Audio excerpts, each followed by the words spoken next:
the chance. They were born in bloody circumstance. To go, leave me, run like you've never run before.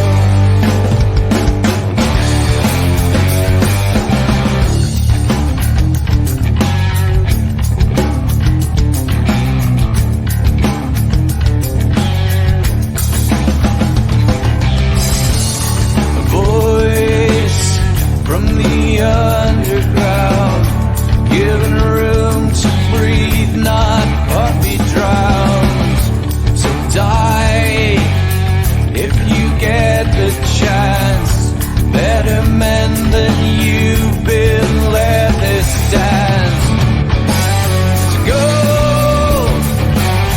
leave me, run like you've never run before.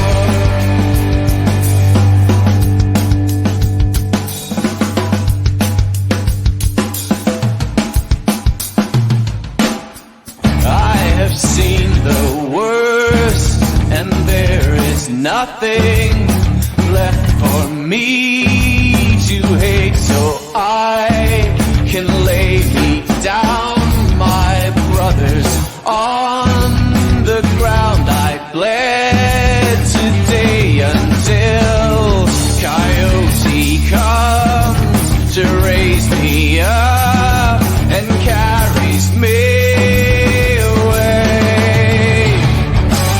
To go, leave me, run like you never did. No, believe me, run like you never run before.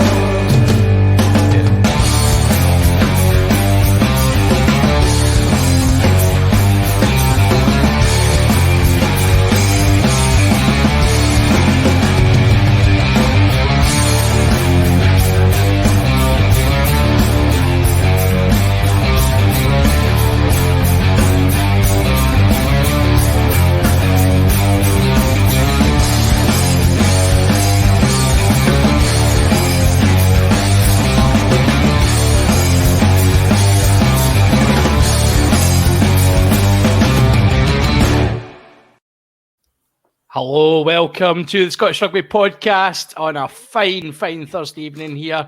It is myself, John Anderson, in the hot seat once again. Joining me tonight, we've just got, it's just the two of us, Jonny. Welcome. Quality over quantity today. That's it, yes. Well, we all know that, you know, sometimes we get the best chat when it is just the A team. Really, I'll call it. I'll lay my colours on the mast here. The A team are in session tonight. Put a lot of faith in the rest of them not listening, are you? I'm desperate that they are, because you know I love a wind up. So so we just me and Jonny here tonight. So we're going to take a whistle stop tour through that Scotland lineup that came out earlier on today. We'll also have a look at some of the. We'll have a quick talk about the Rugby World Cup, the Women's Rugby World Cup, and then we'll have a wee chat about the final set of URC fixtures prior to the international break. Those of you who are sitting there going, well, there's an international and URC, but that's not meant to happen. We will touch on that. We will cover that for you. Oh, you better believe we will. So, if you have stumbled upon us for the very first time, welcome, you crazy people. Where have you been? Otherwise, if you like what you hear, you like what you see. You're not going to like what you see. Two baldy guys rocking it, but you could be someone's thing. Maybe people aren't the right side. I believe, and we might have an OnlyFans page for that as well. So, but if you want to support the podcast, you can head over to patreon.com/Scottish Rugby Podcast, where you can get for £3 a month, you can get access to exclusive content. We put out the podcast in its entirety. Those of you that have been with us for a wee while know that about an hour into the podcast, we usually switch over and do our world famous Hands in the Ruck section, where myself and the guests cut loose a wee bit, get a wee bit sweary, and generally put the world of rugby to rights in the nicest possible way. Sometimes not so nice, actually, but you have to be part of the Patreon group to experience that. So for £3 a month, you can get that. You can also get exclusive content such as interviews, things we do, stuff behind the paywall, like all these podcasts. You know, sometimes to get the good stuff, you've got to put out a wee bit of the cash. So head on over there. We're always so grateful to the support that we get from you guys. So please head over there if you can. Other than that, sorry,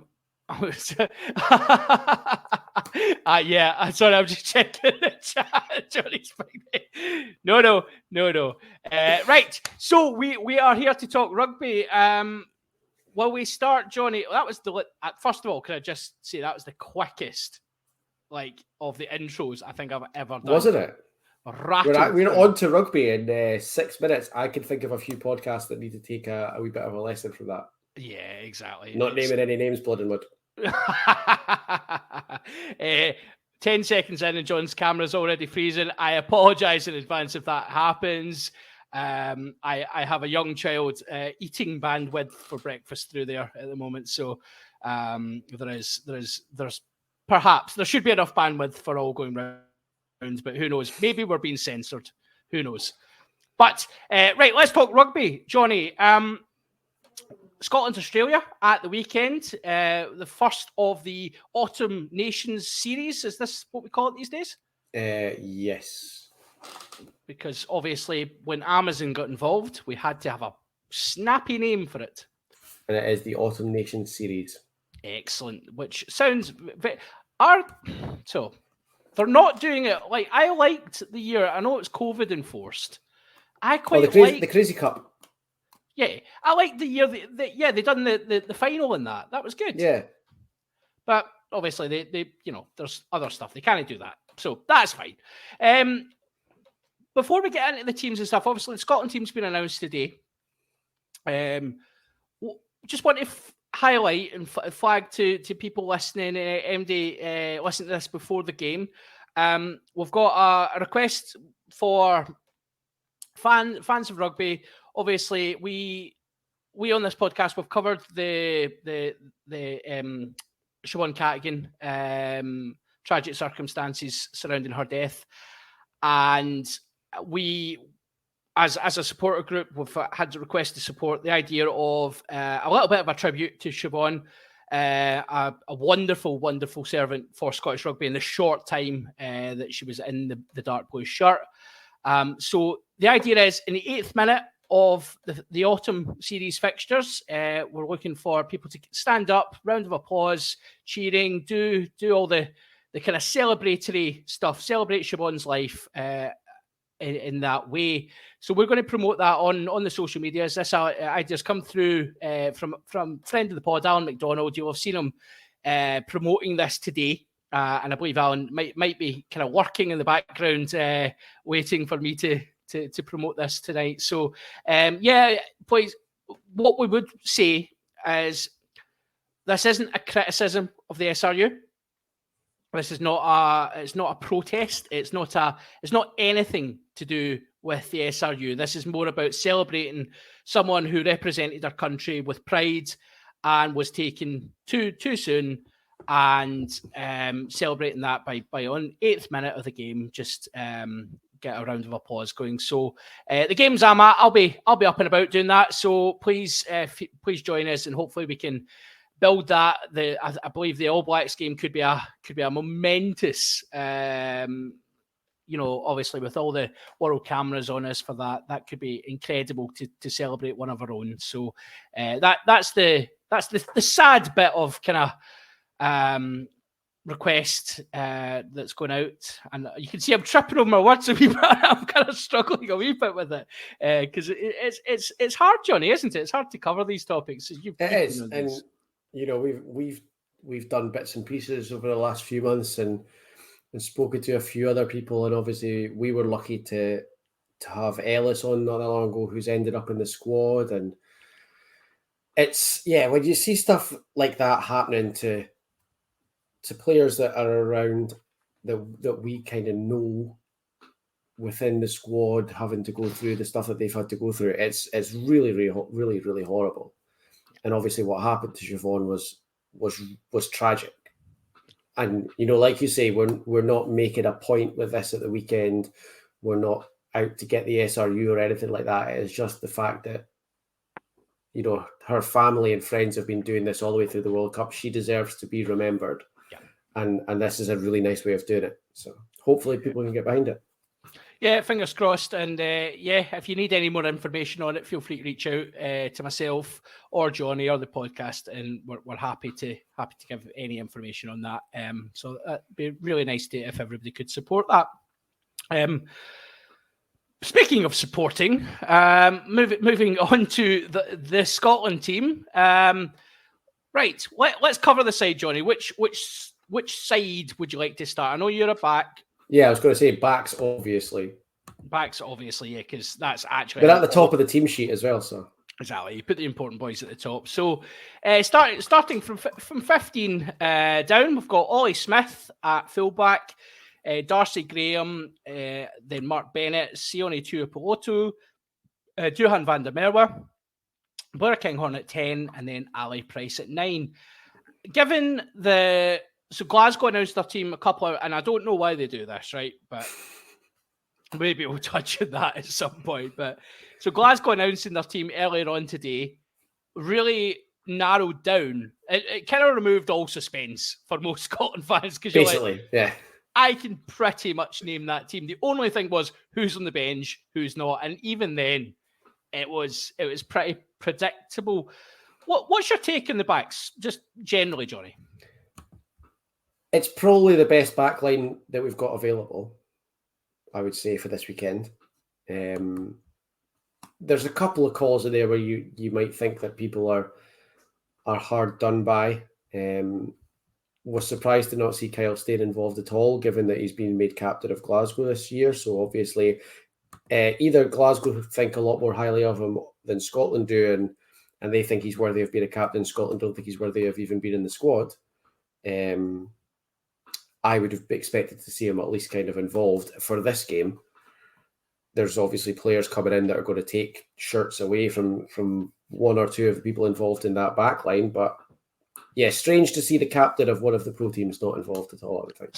Yeah, I take your point in that. So playing devil's advocate on that. So Kyle Steyn's just back from another injury. He's been out for a few weeks. Mark Bennett's been, let's say, tearing up trees for Edinburgh. Mark Bennett's been playing very well for Edinburgh. Townsend spoke a lot in his press release for the squad about rewarding form. Now, it's a nice, easy one for him to be like, Mark Bennett's playing really well, let's reward that and let's give him the 13 jersey. And I don't disagree with that decision. I think that's the right call. I'm surprised Kyle Steyn isn't in the 23 because, again, that versatility of being able to kind of cover back three, cover 13. We start to look a little bit, any injuries in the backs, we start to look a little bit sparse because we've got George Horn, Ross Thompson, and Damien Hoyland on the bench. Yeah, which was a bit of a surprise. Yeah. So Hoyland obviously covers back three. I don't think he's played anywhere else. Not that I can remember. Ross Thompson's covered 10 and 15 for Glasgow. The less we speak about that, the better. Theoretically, he's covered 15 for Glasgow. I bet, because I've obviously just won a bet, but I would happily put £10 on with anyone that Ross Thompson will come on at fullback as opposed to fly half. If Ross Thompson comes on, it'll be at 15 and Blair Kinghorn will play the 80. Can we not? Can we not? Exactly, yeah. But we will see how Do you know, actually, theoretically, now you mention it, I would not be opposed to Ross Thompson coming on for Ollie Smith and Ross Thompson going to 10 and Blair Kinghorn going to 15. And I know Craig said at home going, he's not a fullback anymore. It's not a fullback anymore. Yes, I mean, I would say theoretically, hypothetically, definitely, I would 100% agree with that. That would be, and it would be interesting to see how the team develops if that happened. That was some of the best attacking rugby we played in the Argentina tests. Yeah, the second half when he was on at Thompson fullback. at 10 Yep. and Kinghorn at 15. Yeah. But we are where we are, and that's we've got the Kinghorn experiment is still, and I'm going to keep calling it that because I know it winds people up.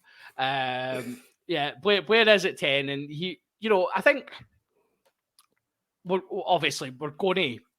That is the decision we're going to concentrate on because it doesn't matter. Like I think in Scotland, and I've seen a lot of the coverage from certain fans on this, and we've had the Britney Spears-esque leave Blair alone camp. We've had all sorts of things, and I think it's really important to note that every country in the world does this when it comes to their playmaker. Like there's literal documentaries on it, like the Irish 10 shirt, the rivalry between O'Gara and Sexton. There's literal documentaries on it because of how important it is. The All Blacks have played Bojan Barrett in about 11 different positions to try and get him and Richie Mo'unga at the same time. It's not just us. No, it's not. And although it doesn't seem to be as like fractious in other countries. I think in other countries they're a bit like, fine, whatever. We'll play everyone and see what happens. Whereas, like you say, in Scotland, it's either like get Blair Kinghorn out of that shirt, he's garbage, or the other people go, leave him alone, he should be playing. Like, can we not just all be sound? Would be my question. Well, that's it. Yeah, I think like ultimately we are where we are, and I think like it's something I've reflected on as well. And like when the squad was announced. And obviously there was no Finn Russell. I'm annoyed there's no Finn Russell, but I did try to steer it away from there's no Finn Russell and Blair Kinghorn, rah! Because it isn't his fault. Whether I think he's a bang average 10 or not doesn't change the fact he's in there. That's Gregor Townsend's decision, and he gets paid a lot of money to make that terrible decision. So good job being sound there. Yeah, what I will say is that with the situation that everybody's in, the rugby they've played recently, what their form's like, which as we all know is the most important thing. The most important thing in the world. That's the best backline we could come up with, and Blair Kinghorn at 10 is the best option we have got this weekend. Aye, I agree with that. I think that's fair.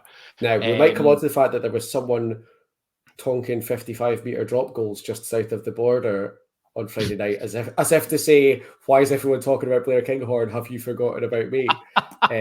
Who's going to appear in camp on Monday morning? So everything might change then. And to be fair, I don't think this is a possibility, but every press conference Gregor has now done since that decision with Finn Russell, he has had to answer the question, can Finn Russell come back into camp? And he's like, yes, no player is out the camp. So it would be the most Townsend thing ever to do, to be like, do you know what, I'm bringing Finn Russell in on Monday morning, and then I'm not going to play him for the 3 games, but I'm going to bring him in, and I'm going to send him home. It would just peak Townsend. But anyway, we're not here to talk about Finn Russell. We're here to talk about the guys in the shirts at the weekend. I said in our group chat earlier on, Jonny, that I think, and I actually wasn't doing this to wind up Craig, although it did come across like that because I always do that. This for me is an absolutely crucial game. I did think this was a really good point, actually. Yeah. Blair Kinghorn he's been given the reins. He's been told, you're my 10. Hopefully, the team has developed a game plan around what Blair Kinghorn offers, which we know there's positives to his game. He's a more direct player than the playmakers that haven't got the shirt.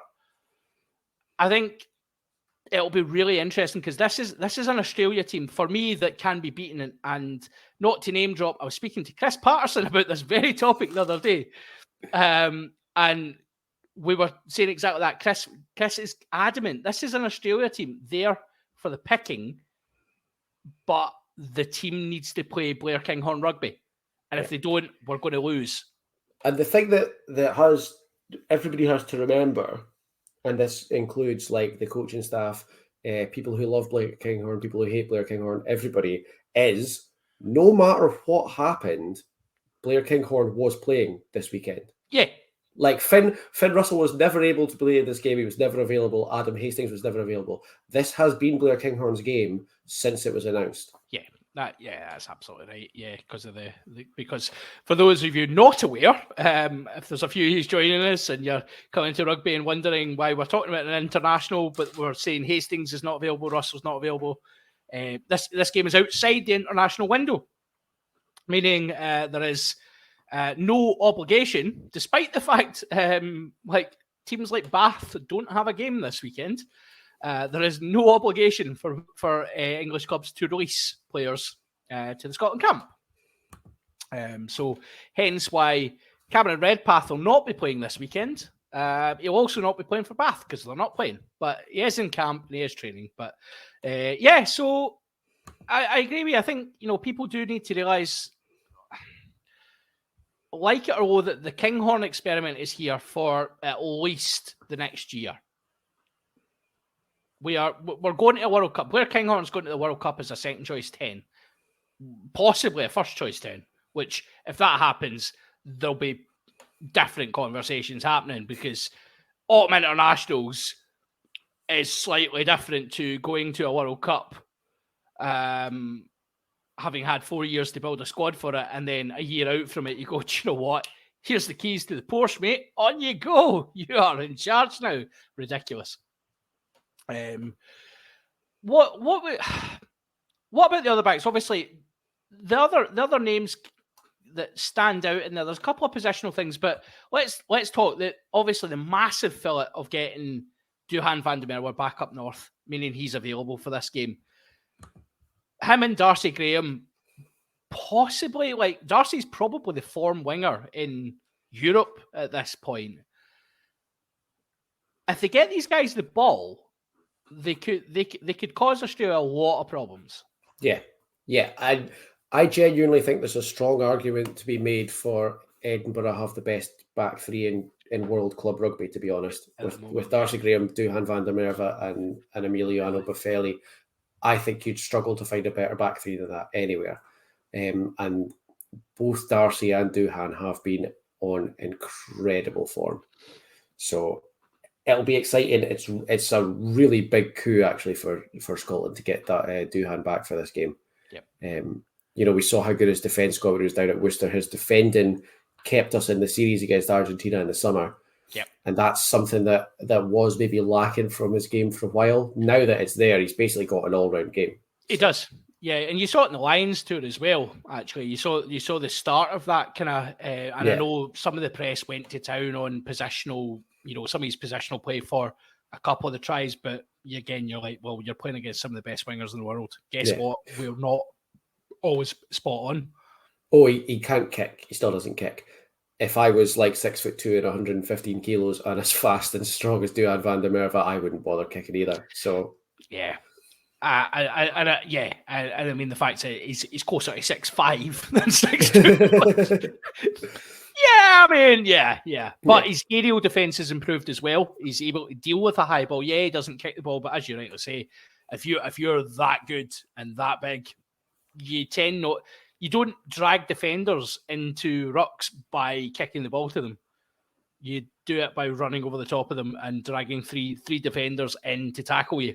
So he knows what he's doing. So Scotland have got plenty of kickers, and it's a lot easier for one of them to kick once there's 2 or 3 defenders out of position in the back line. So let them run into them. Let's touch on one of those kickers, actually, who has become a bit of a surprise package for his kicking game this year, but is rightly been maybe rewarded for home form as opposed to away form. So Tuipulotu at 12, I know lots of people don't think it's his best position, but I think for Glasgow this year, I think he's shown.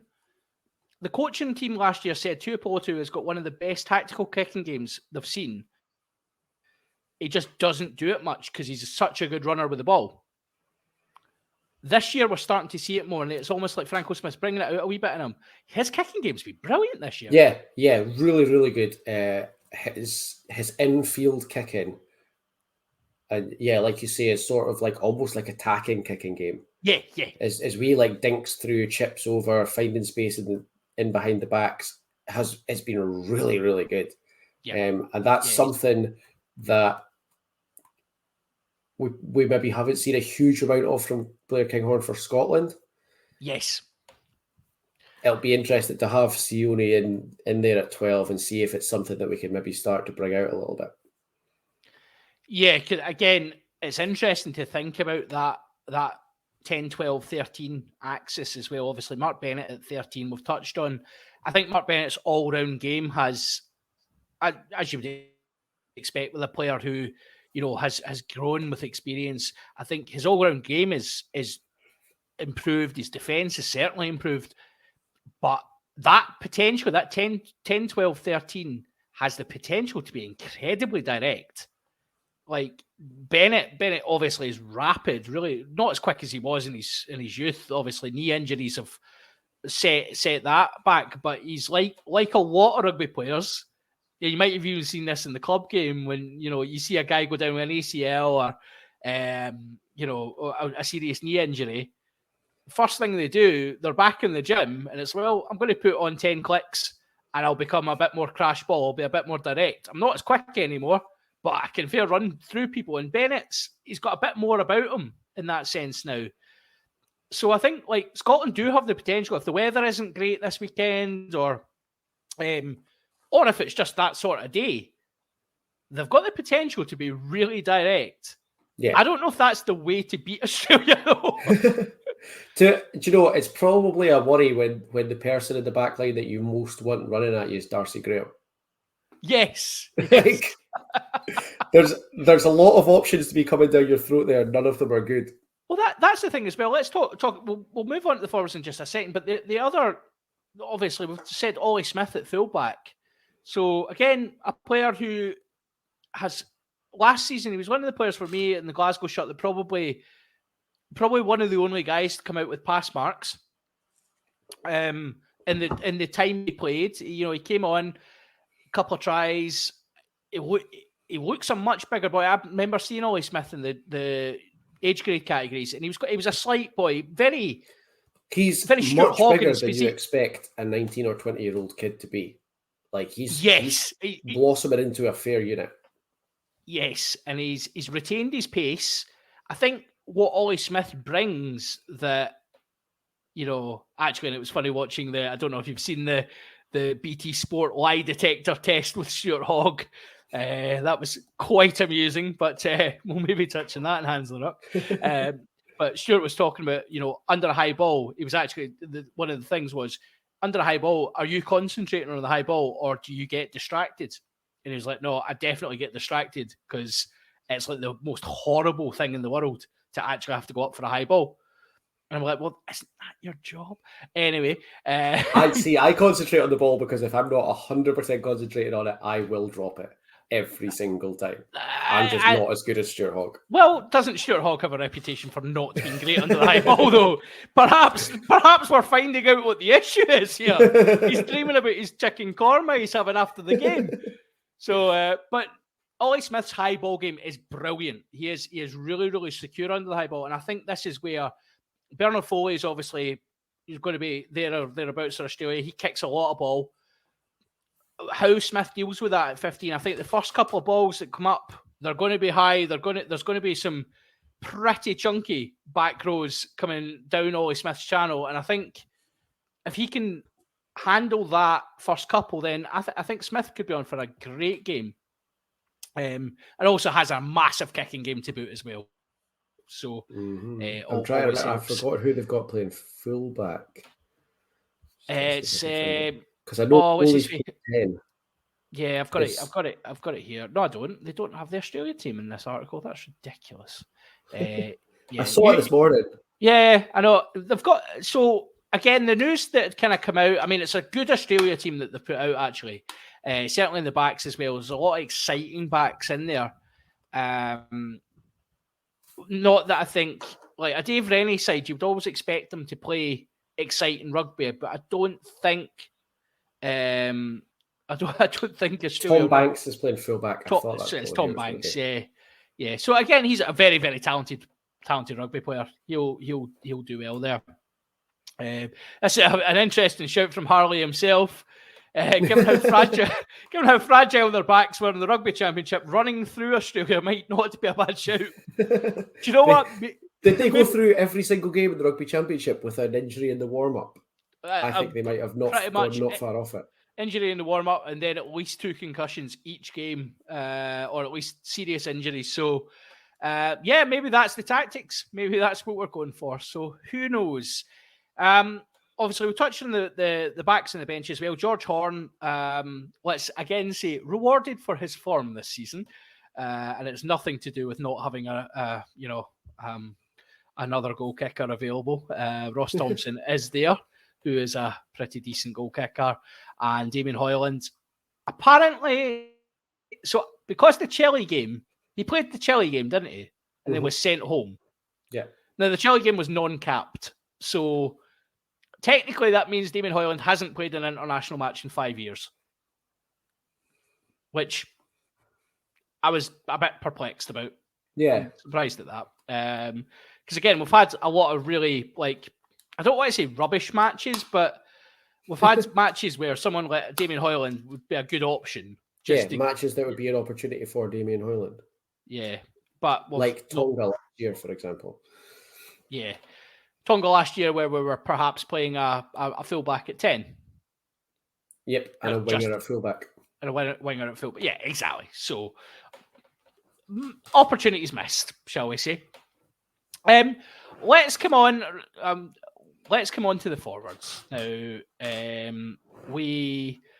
there's maybe a couple of surprises in here, but we'll go through the forwards in true style. We'll go 1 to 8. An audible gasp from the housewives of the Central Belt when the team came out. Exactly. Yes. They were. I mean, we're doing our best to do impressions of them, but obviously it's like if you ordered Dave Cherry off a Wish, this is what you get. So we have Craig's favourite Pierre Schumann in the 1 shirt.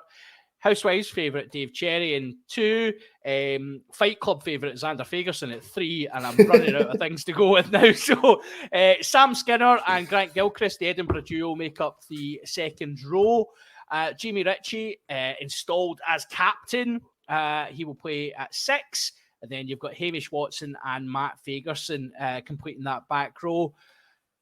For me, back row was much a muchness when all those players were available. When there was injuries to Rory Darge, that for me removed almost all the debate in that back row, apart from one player, and we'll come on to that when we get to the bench. But it's good to be in a Scotland team with a settled back row is no bad thing, and having Jamie Ritchie back is crucial. Definitely, I think Jamie Ritchie more than anybody else is going to be the player that makes or breaks this Autumn Nations series for us.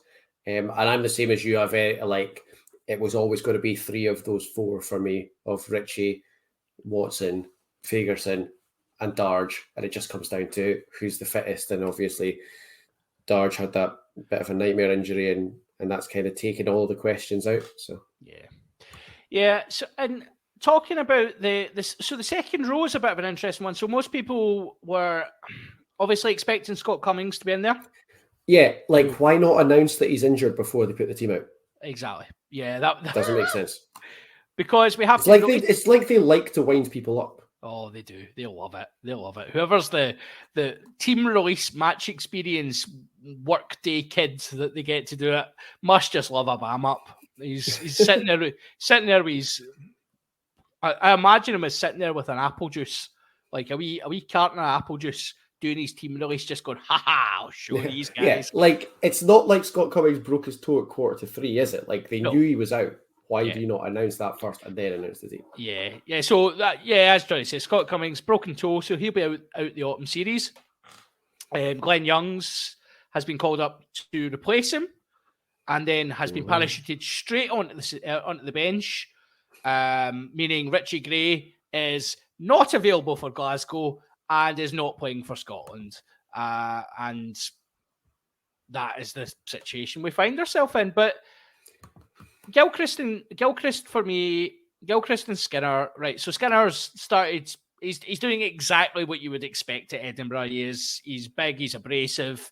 He is dynamic. He's got that back row experience. I like Sam Skinner. I love Sam Skinner. And I'll tell you what, Sam Skinner and Jamie Ritchie are what Scotland has been missing for a long time, because they are just horrible. Like, proper, like you would want to punch them if they weren't on your team. And Scotland have missed that for a really, really long time. Basically since Jim Hamilton, but Sam Skinner and Jamie Ritchie managed to pair it with also being capable at rugby. So they're a step ahead. They tend to stay on the good side of the referee as well as being horrible to play against. Grant Gilchrist is in there, obviously captain for the summer. I've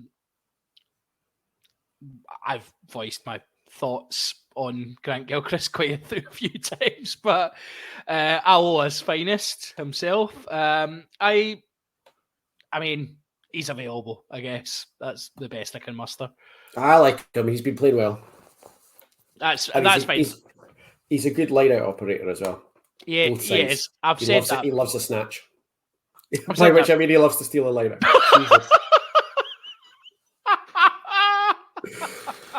Deary me. Just to clarify, we are suggesting that Grant Gilchrist loves to get involved in the opposition line-out and occasionally snaffle some ball from... Snaffle's a better word. Yeah, snaffle is the word you were looking for, my son.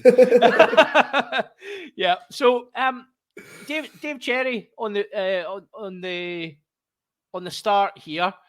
That kind of surprised a few people, but again, he's playing in let's say a successful Edinburgh team. He's playing in an Edinburgh team that seemed to be full of confidence.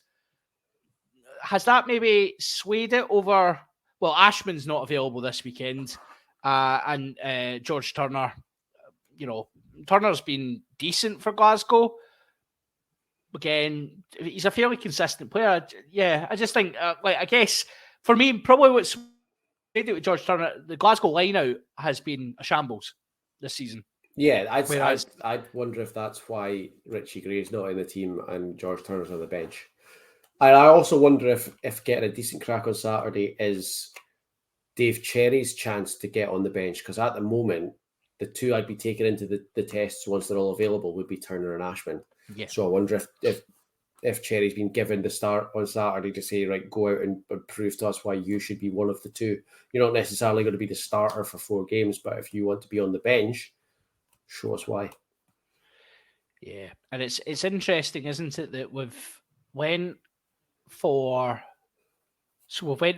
probably, well, so Cherry's decent in the loose, but generally what he is known for is his kind of security in that, you know, people consider him probably the best line-out thrower that Scotland have available to them at this point. It will be an area Scotland look to target, is that Australian set piece. Australia have got James Slipper, Loosehead. Scotland have picked Glasgow prop, Fagerson at 3, and then the evergreen WP Nell is the second prop available, with Murphy Walker heading back to Glasgow. We've talked about the Nell thing a few times, being that he's 37, he's by all accounts playing well at Edinburgh. Will Nell go to the next World Cup? I honestly think he will. Like, barring something exceptional happening with one of the other tight ends in the country, I think he will. Like, nobody, despite most of them being like 10 years younger than him, nobody has shown a reason that they should be going instead of him.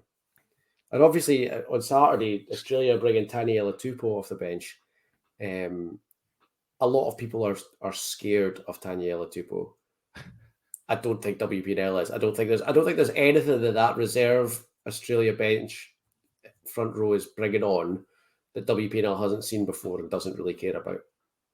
Yeah, and that's what you want in a prop like that, is just like to endlessly not be phased. Yeah, just go. That's fine. Yeah, especially if they get the game breaks down a wee bit. There's a few set pieces, and you know what you get with Nil. That's the thing. You know what you get. It's consistent. It's set piece orientated. Yes, he can carry. We've seen that, but with Nel, what you get is a world class scrummager who, as you rightly say, has been there, seen it, done it, got barbecue ribs down the t-shirt. He's fine.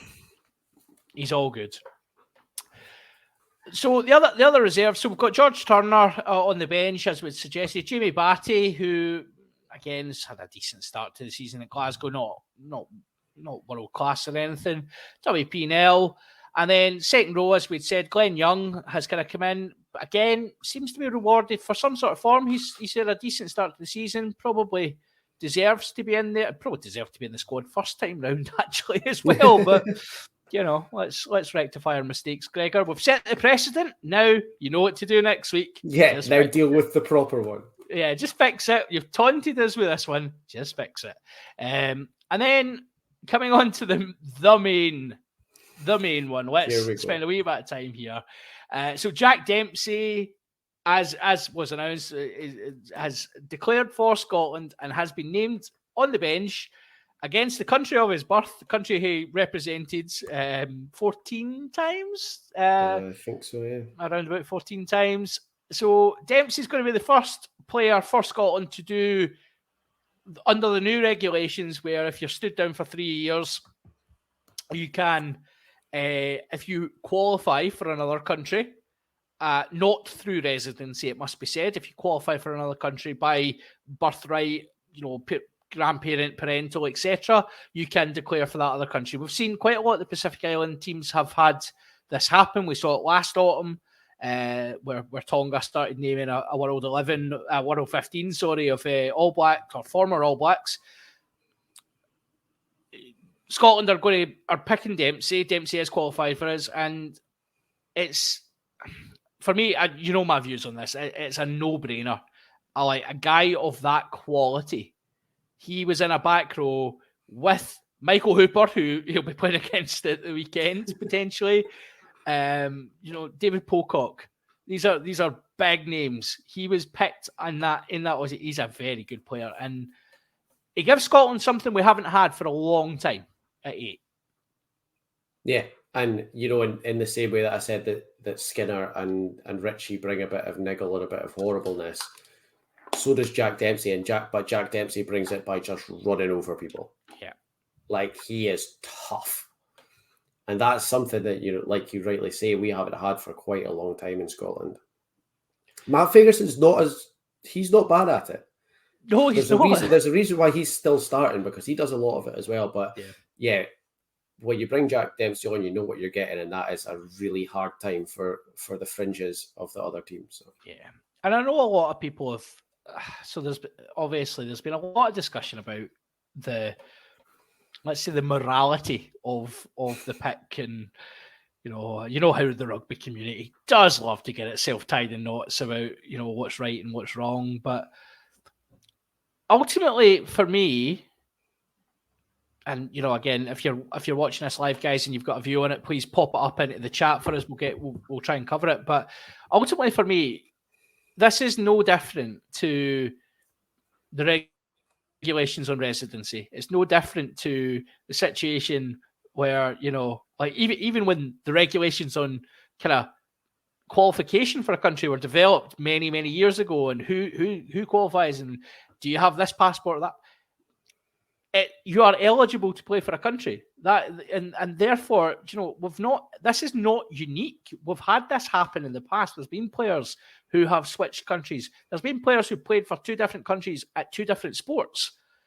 This is not a unique situation, and I think it's a really good decision by World Rugby to allow this, because I think it then precludes wealthy countries from setting, and obviously we're not talking about, well, Australia are not exactly the most wealthy rugby nation in the world, but you know, in global terms, they're a big country, and we're not talking about that in this situation. But ultimately, it allows people to come back when they maybe don't make it. And I think I'm all for that. Like, you get that in the club game, and I don't think it's in rugby's best interest to be getting players like Jack Dempsey, guys like Fekatoa, guys, guys who've played at the highest level, but because of selection policies or because of just the way things have worked out, they can't play international rugby. We want to see these guys playing international rugby.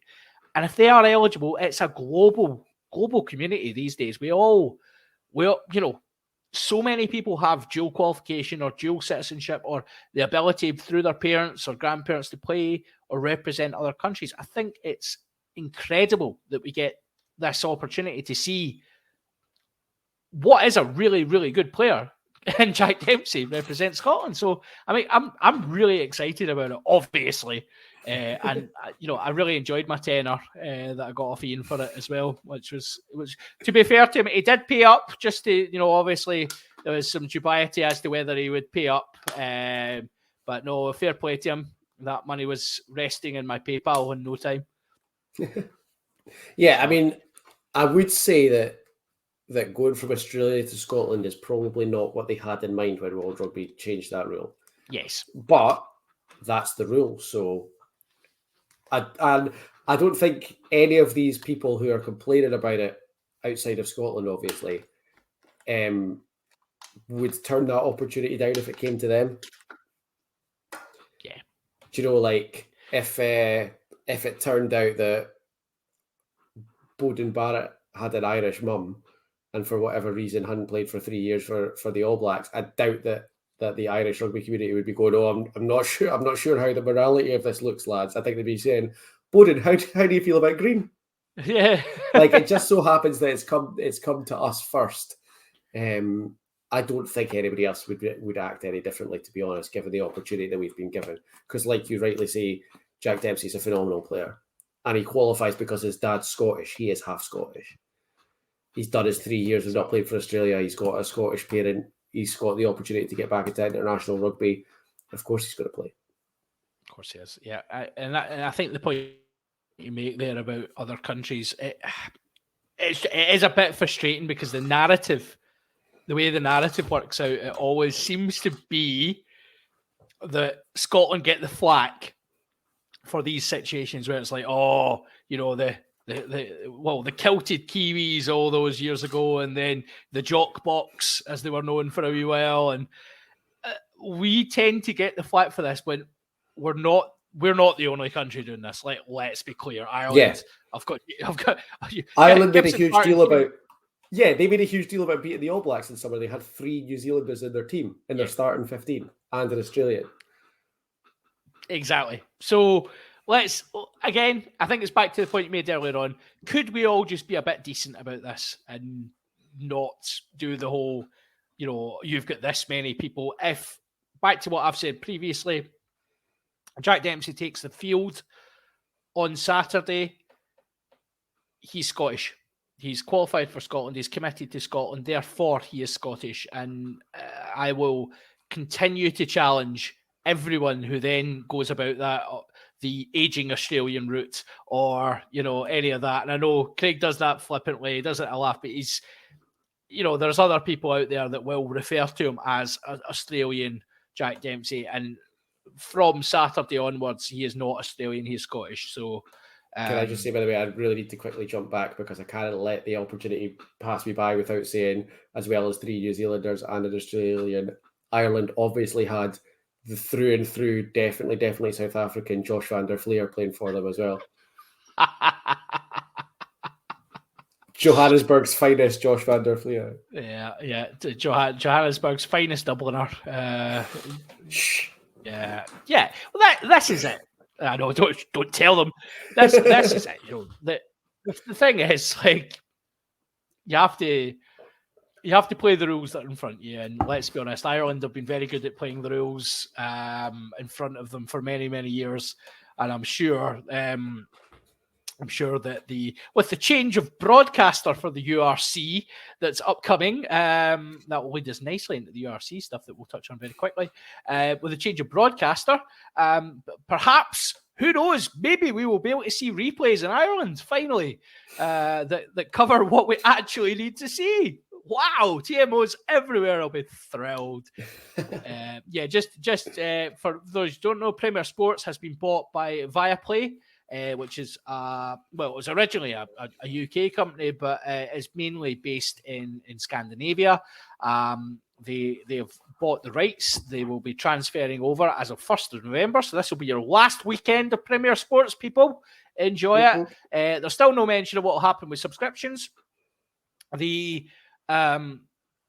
cost of a subscription may go up because you will also be treated to some wonderful Nordic crime drama, which I am all in for. I'm quite excited about that because I do love a Nordic crime drama. But yeah, so URC, we will probably cover this more in Hands of the Ruck, Johnny. But URC is back this weekend. Final match before the international break. Glasgow have got Benetton at home, which you know my views on Benetton. I'd keep them to yourself before this weekend if I was you. Would be my prediction for the weekend. I'm intrigued to see how what is a relatively balanced Glasgow side goes. We will see. Yeah, I mean it's a big game for Glasgow. They've not been beaten at home in quite some time. So, that record needs to continue. And then on Sunday, we've got Edinburgh, who are down at Cardiff Blues to see if the Edinburgh Juggernaut can continue its inevitable march towards the top four. I'm hoping that you've frozen, Johnny, and that you've not just pulled a face at me. I think it's a bit of both. For a start, I think they're only called Cardiff Blues every second or third month. Are they not maybe Cardiff Rugby at the moment? I'm sure they'll be Cardiff Blues again by the time Edinburgh. Okay, no, you're absolutely right. On this website, they are indeed Cardiff Rugby, so they are not the Cardiff Blues. The Cardiff Blues, or the Cardiff Rugby Blues, or Blues Rugby of Cardiff. I don't know. They've got a different name every week. The rugby of the blues variety in the Cardiff region. Yeah. So, Edinburgh down there, and obviously we've not got the team for Edinburgh yet, but they'll be looking to, with the 13 players that Edinburgh have contributed to the Scotland squad this weekend, Edinburgh will be looking to go down there and put in another sterling performance, and hopefully they'll get that. Currently the rugby's formerly known as Blues. Love it. Thanks. I think that Harley, I've got to be extra careful here, is a Scarlets fan. Right. He'll tell me in a second if he's not. He will. It's going to pop up in just a second. He'll keep you right with what the Welsh franchises are all called. Yeah. Which we do need help with. Because wait, no, it's maybe Ospreys. It's maybe Ospreys. Well, I mean, you've just picked two of the four. Like, absolutely. Well, it's not a Dragons fan because no one's a Dragons fan. So no one's a Dragons fan. No, Cardiff. Is it a Cardiff fan? Oh, there you go. Oh, I'm lucky, Harley. I thought Harley but was yeah, I'll also be. Yeah, that's true. He is a doctor after all. But I mean, I'll be a Cardiff fan on Sunday as well, of course. And no, I won't. Just that jokes. Don't at me. But yeah, I mean, I can see both teams doing well this weekend. I think again a big test of the Edinburgh momentum. That I just let me just get this out. I can't get my head around the momentum because the record doesn't say that. They've done, they've got bonus points, right? They've got losing bonus points, but it's not the record of a championship winning team. It's not the record of a top four team that they've got at the moment. It's really weird because I was on here last week saying how good Edinburgh were. I think Edinburgh have been really good all season. They've looked really good all season, and they have. They've put together some great performances. There's been some incredible highlight reels Darcy Graham and Bill Mata stand out for having had a phenomenal season so far. Everything about them looks really good. Everything you see about them looks really good. Everything you hear about them sounds really good. Everything about them sounds really good. But they haven't won any more games than Glasgow have. No. Well, they have now because Glasgow didn't play at the weekend. But I don't get it because I'm fully on board with how great they are. And I know they have, and in my head, I know they haven't won that many games, but I'm still sitting here every week going, yeah, Edinburgh are really good. Like, I think they're on to something. They've been so good. Why aren't they winning all their games?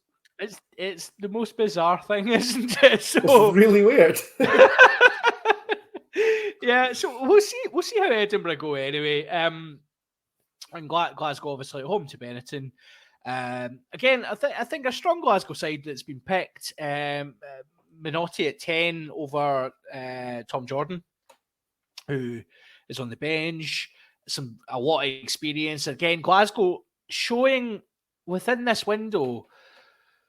You know, obviously we've talked about players that can't join the Scotland camp because of the international window not being open. That also stands true for the two Scottish pro teams in that, you know, we're able to pick guys like Cancelleri. You know, they are available to Scotland, to Glasgow at this point. So there's a benefit there. And I think Glasgow have put out an experienced side that will be there or thereabouts. There's a couple of young boys about to become Warriors for the first time. Yeah. Which is always nice to see. Alex Samuel will be starting in the second row. You've got, I'm just skimming down the team here just now. You've got Ewan Ferry potentially making a debut off the bench as well. And Franco Smith persisting with the 6-2 split as well, which just does seem to be his thing. But I would never have had Glasgow as a 6-2 team, but there you are. No. There you are. That is Franco's prerogative, and I'm not going to say in Franco we trust, but in Franco, on you go, son. You're fine. In Franco, we're developing a bit of a fondness. In Franco, we are kind of a bit perplexed, but still not as traumatized as we were last season.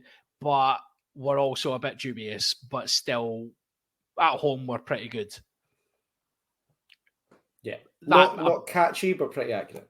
I mean, I'm sure there's an acronym we can come up with or something, but so that is us. We've delved into. Last thing to note, we are aware of the Women's Rugby World Cup. We are going to dedicate a proper episode to it. We'll review the World Cup once it's finished. Obviously, Scotland's participation in the Rugby World Cup for the women has now ended. They took a bit of a battering off of New Zealand, which will come as no surprise to anyone. New Zealand being an incredible team. Scotland, they stuck in there. They done what they could, but ultimately New Zealand were far too strong for them, which we would have all predicted at the start of the tournament anyway.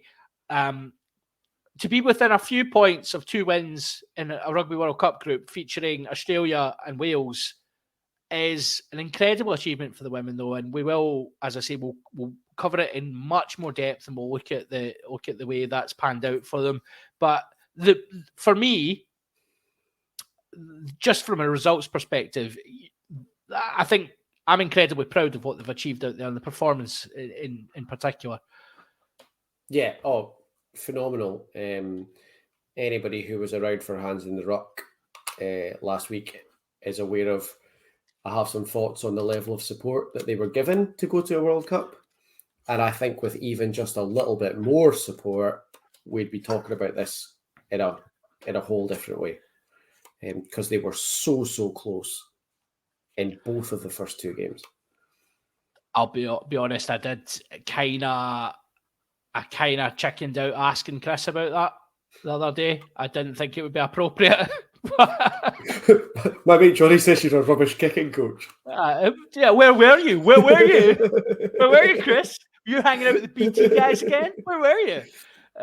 So I didn't ask him that, but yeah. So yeah, we will cover the women's game in much more depth in a future episode once the World Cup's finished. Also to note, this weekend it's the Super 6 final. Ayrshire Bulls and Watsonians in the final.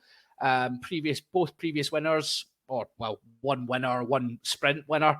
Got potential to be a cracking game of rugby. So if you're looking for any information on that, get yourself onto the Tinterweb, and there's obviously tickets available, able to go along and see that. You'll see some amazing potential future stars of Scottish rugby. Because obviously Super 6 is meant to be a development pathway to professional game. But I think it's going to be a cracking game. The predictions that we've had, our resident Super 6 expert, Mr. Ian Hay, who can't be with us tonight. I'm surprised he hasn't jumped out like, Candyman now I've mentioned him, but Ian can't be with us tonight. But he has said Ayr will probably sneak it, in his opinion. He thinks they're the better side and they might sneak it.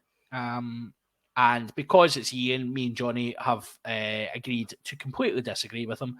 And we will be Watsonian. No, I will not be Watsonian fans for the weekend. But yeah, so it should be a good game of rugby. I believe it's on Free Sport as well, like all the games have been on. So, check that out if you're looking for a wee rugby fix over what should be an amazing weekend of rugby for all fans.